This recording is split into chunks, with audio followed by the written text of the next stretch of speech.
Welcome back to another episode of Encounters with Darkness. I am your host, Ashley Greathouse, and this is kind of what you can expect if you are new to this podcast. One, thank you so much for tuning in. I absolutely love your support.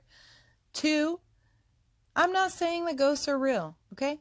I'm not. Do I want to believe in ghosts? Yes. Yes, I do. I want to believe so bad that I'm not crazy and that everything that I have experienced is all chalked up to supernatural beings. But I try to logically explain what I've went through. Now, I also have a lot of guests that come on my show. Is there a guest today? No, there's not. I'm sorry. But I do have a lot of guests that come on here, and 90% of the time, they're authors as well. So, it's a lot of fun. You can go back and check out those episodes and hear us just kind of pick each other's brains, go through encounters that we have experienced and how these encounters have inspired us to write the stories that we do.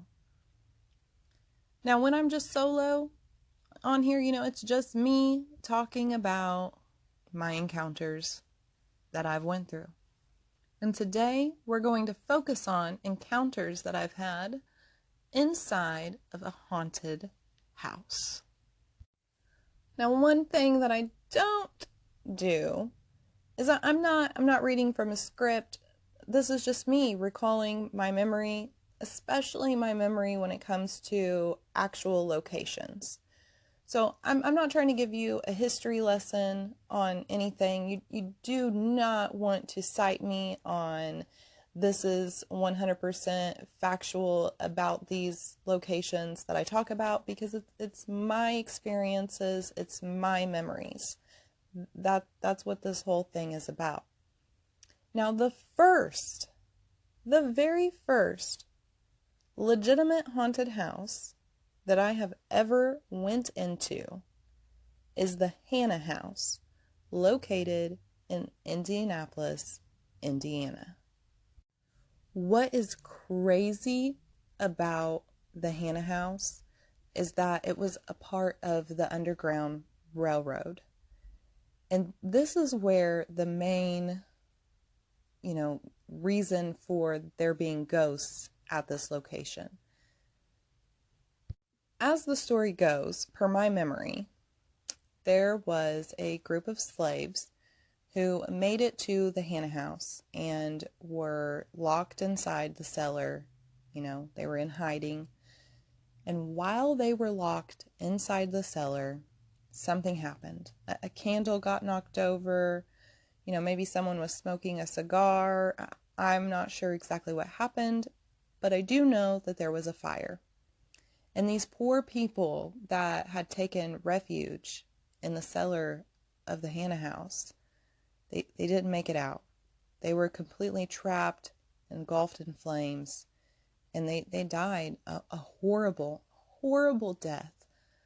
Even the death itself is not as horrendous as the life that they had to go through and the journey that they had made to try to get to freedom. Just to have all of that literally go up in flames. It's sad. It's just heartbreaking. So the legend is that these poor people are still trapped inside the cellar, unable to move on. Or maybe it's that they're scared to leave. This was supposed to be the safe spot that they were able to rest at, and now they're just unable to move past that resting point. Another ghost that is supposedly around the area is a woman in a white dress. Why, a side note here, why is it always a woman in a white dress? Was there no other color of dress that people could have died in? It's always a white dress. And this is the part where it gets so hard to believe these stories that you hear about these ghosts, because they're so similar. everywhere. I mean, different states, different countries, like a woman in a white dress